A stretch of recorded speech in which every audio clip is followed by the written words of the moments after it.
مثل که گفتم کم زودتر اقدام بکنین به خاطر خرید نمره، چون که خب مکمل کابل جدید به 4 فاز تقسیم شده که فاز اول است، فاز دوم، سوم و چهارم.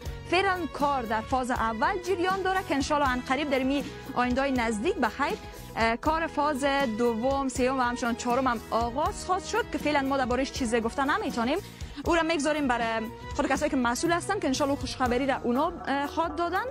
و موضوع دیگه هم که ما پرسیدیم، شما هم بیننده بودین در رابطه با نمرات 4 بسوه‌ای و 6 بسوه‌ای، همچنان 1 بسوه که یک تعداد هموطنای ما میگفتن که نمرات 2 بسوه، 3 بسوه، 5 و 10 بسوه است، ولی اونا یک تعداد خواستار نمرات 4 بسوه‌ای و 6 بسوه‌ای حتی 1 بسوه‌ای بودن که خوشبختانه گفتن که اون نمرات هم موجود هست.